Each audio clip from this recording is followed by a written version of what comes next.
सिर्फ हंगामा खड़ा करना मेरी मकसद नहीं, कोशिश हमारी ये है कि सूरत बदलनी चाहिए।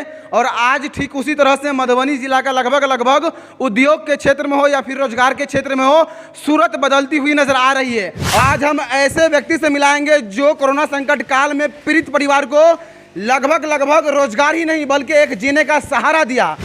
पहले आप कहाँ काम करते थे? दिल्ली।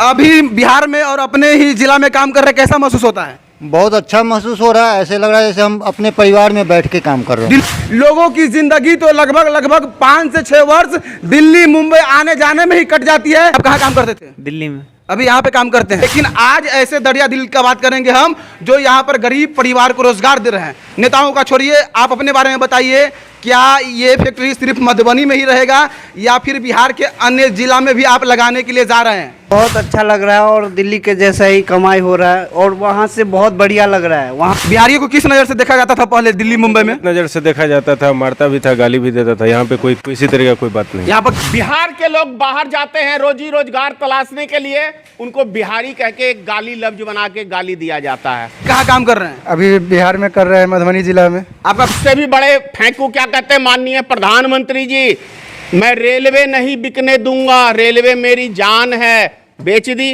अभी हम बिहार के मधुबनी जिला के सतगारा गांव में हैं और सतगारा गांव में एक ऐसे इंडस्ट्रीज जो धनेश्वर इंटरप्राइजेज प्राइवेट लिमिटेड से जाना जाता है और ये पूरे बिहार वासियों के लिए काफ़ी गर्व की बात है। आए दिन चुनाव के समय में नेता खासकर युवाओं को ठग लेते हैं रोजगार के नाम पर, और आज हम ऐसे व्यक्ति से मिलाएंगे जो कोरोना संकट काल में पीड़ित परिवार को लगभग रोजगार ही नहीं बल्कि एक जीने का सहारा दिया। और आज यहाँ पर लगभग 100 से 150 वर्कर काम कर रहे हैं और ये पूरे बिहार वासियों के लिए और साथ ही साथ मधुबनी वासियों के लिए गर्व की बात है कि गांव का ही लोग गांव में ही काम कर रहे हैं और अपने परिवार का जीवन यापन आसानी से चला रहे हैं। जिस तरह से पलायन की समस्या हमारे बिहार की मुख्य समस्या मानी जाती है, लोगों की जिंदगी तो लगभग 5 से 6 वर्ष दिल्ली मुंबई आने जाने में ही कट जाती है। लेकिन अब काफ़ी खुशी की बात है कि मधुबनी हो, दरभंगा हो या फिर बिहार के किसी भी क्षेत्र से यहाँ पे आके आप आसानी से काम कर सकते हैं और लोग आके कर भी रहे हैं। और एक जानकारी ये भी बता दें आपको कि नेपाल से भी वर्कर आके यहाँ पे काम कर रहे हैं। तो आइए आपको डायरेक्ट मिलवाते हैं यहाँ के वर्कर से, और वर्कर से मिलाने से पहले यहाँ के जो मालिक है धनेश्वर इंटरप्राइजेज के जो डायरेक्टर है उनसे बात करते हैं आखिर इनके मन में क्या चला कि ये एक इंडस्ट्रीज लगा दिया, वो भी ग्रामीण क्षेत्र में, और यहाँ पर लगभग 100 से 150 लोग काम कर रहे हैं। सर, सबसे पहले तो आपका बहुत बहुत स्वागत है गाँव तकनीक चैनल पे। जी धन्यवाद सर। क्या लगा सर आपको, क्या ज़रूरत थी आपको, किस हिसाब से देखें कि बिहार में रोजगार के नाम पर चुनाव लोकसभा का हो या विधानसभा का हो जाता है लेकिन रोजगार मिल नहीं पाता है, और आप अभी किसी पद पे नहीं है फिर भी आप 100 से 150 लोगों को रोजगार दे रहे हैं, इसको किस नज़र से देखते हैं? देखिए, सबसे पहले तो बता दूं, ये बाढ़ प्रभावित इलाका है मिथिलांचल का, और उस जमाने में आज से 100 साल पहले चले जाएं तो 100 साल पहले आपको रैयाम चीनी मिल लगा था, जब रोड नहीं था, लाइट की व्यवस्था नहीं थी, कच्ची सड़कें थी। उस जमाने में अंग्रेजों की सोच को आप देखें, भले उसने कितना भी देश को लूटा हो हिंदुस्तान को, लेकिन काम करके दिखाया। धरती पे जो काम बोलता है आज भी पूरे हिंदुस्तान में। रैयाम चीनी मिल 1914 में लगा, लालू जी शासन में आए, मिल बंद हो गई, नीतीश जी आए, ईंट तक बिक गई। कैसा विकास है?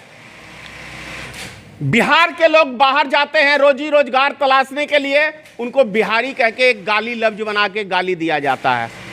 कोरोना काल में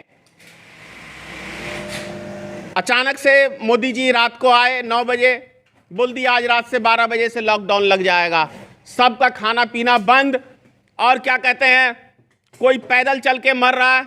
आपने देखा होगा एक अटैची के ऊपर एक छोटा बच्चा लेके जा रही है उसकी माँ भूख प्यास से। मुजफ्फरपुर के अंदर रेलगाड़ी 1 हफ्ते तक घूमती रही हिंदुस्तान, भूख प्यास से माँ मर गई, बच्चा उसके। शर्म आती है ऐसी सरकार पे, शर्म से डूब मरना चाहिए। ऐसी ऐसी हरकतें करते हैं ये लोग। बिहार के लोग को समझिए जिंदा मारने का यदि कोई काम किया है तो भारतीय जनता पार्टी की सरकार ने काम किया है, क्योंकि उन्होंने वादा किया था बिहार को विशेष राज्य का दर्जा दूंगा। मुजफ्फरपुर की रैली में माननीय प्रधानमंत्री ने बिहार को विशेष पैकेज दूंगा, क्या दे दिए? सवा लाख करोड़ रुपया का वादा किया था, बिहार को दूंगा, क्या दे दिए? नहीं दिए। लेकिन जब इन्होंने लॉकडाउन लगाया तो एक हिसाब से सारी सीमाएं पार कर दी, गरीब मजदूर को मारने का एक बहुत बड़ा षड्यंत्र रच दिया। रोजगार का वादा तो कांग्रेस भी करती आ रही है, बीजेपी भी, आरजेडी हो या जेडीयू हो, रोजगार का वादा सभी ने किया, लेकिन रोजगार देने में न तो आरजेडी सक्षम है, न कांग्रेस, न बीजेपी, न जेडीयू। आप इसको किस नज़र से देखते हैं? आपको नहीं लगता कि युवाओं के साथ लगातार धोखा पे धोखा होता जा रहा है? देखिए, कांग्रेस के काल में, शासन काल में इतना जरूर कहूंगा, मिलें नहीं बंद हुई थी, जैसे भी स्थिति में थी चल रही थी, कम से कम संभाल के रखा। लेकिन ये लोग तो बेचने पे आ गए। और उससे भी बड़े फेंकू क्या कहते हैं माननीय प्रधानमंत्री जी, मैं रेलवे नहीं बिकने दूंगा, रेलवे मेरी जान है, बेच दी। LIC बेच दी, एयरपोर्ट बेच दिया, मतलब देश की एक एक संस्था बेच दी। ये आए थे देश की रक्षा करने के लिए और अपने ही देश को बेच डाले। तो ये राजनीतिक चल रही है। और उससे भी शर्मनाक बात यह है कि देखिए, देश बेचने वाला गुजराती, देश को खरीदने वाला गुजराती और देश का सारा माल लेके भागने वाला भी विदेश गुजराती। अगर यदि इसमें से एक भी नेता कोई बिहार का चवन्नी भी घोटाला करता तो आज पूरे हिंदुस्तान में बिहार को चोर का दर्जा दिया जाता। लेकिन गुजरात के प्रधानमंत्री, गुजरात के गृह मंत्री, मतलब सारी संस्थाएं गुजरात ने आज देश की कब्जा कर लिया है और देशवासियों का खून चूस रहे हैं, फिर भी जनता को समझ में नहीं आ रहा है। दूसरी बात, गुजरात के गौतम अडानी के शिप के ऊपर 21 टन आपको कोकीन पकड़ा गया, जांच हुई। ये हमारे देश के प्रधानमंत्री के मित्र के शिप के ऊपर तो कोकीन का धंधा करे प्रधानमंत्री। अगर यदि कहीं बिहारवासी उसमें आ जाते तो बिहारवासियों का जीना हराम कर देता। खैर, वो सब बात छोड़िए, राजनीतिक की बात रही बिहार की, तो लॉकडाउन लगाया मोदी जी ने। कोई पैदल चल के मर रहा है, कोई रेलगाड़ी में कट के मर रहा है। नेताओं का छोड़िए, आप अपने बारे में बताइए, क्या ये फैक्ट्री सिर्फ मधुबनी में ही रहेगा या फिर बिहार के अन्य जिला में भी आप लगाने के लिए जा रहे हैं? देखिए, जैसे जैसे कंपनी आगे बढ़ेगी वैसे वैसे भी इसका दायरा बढ़ेगा। ये कोई ज़रूरी नहीं है कि मधुबनी में ही कंपनी लगेगी, आपको बिहार के अन्य हिस्सों में भी कंपनी लगेगी, लेकिन बिहार में लगेगी। और बिहार का प्रोडक्ट आने वाले समय के अंदर, साल से 1.5 साल के अंदर आपको हिंदुस्तान के कोने कोने में मिलेगा। और मकसद एक ही है, बिहार से पलायन रोकना हमारा मकसद है, बिहार के आदमियों को रोजगार देना हमारा मकसद है। और आपका टारगेट क्या है? एक सेकंड सुन लीजिए, पूरी बात बोलने दीजिए तब सवाल पूछिए।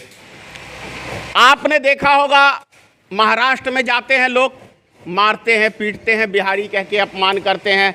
गुजरात में जाते हैं, मारते पीटते हैं। लेकिन नहीं, अगर गुजरात के लोग बिहार में आएंगे आने वाले समय में, उनको पूरा सम्मान दूंगा। अगर महाराष्ट्र के लोग आएंगे, पूरा सम्मान दूंगा। यूपी के लोग आएंगे, पूरा सम्मान दूंगा। और अभी भी यूपी के भी आदमी यहाँ काम कर रहे हैं, नेपाल के भी हैं। तो हम बिहार के लोग किसी से भेदभाव नहीं रखते हैं, भले हमसे दुनिया रखे।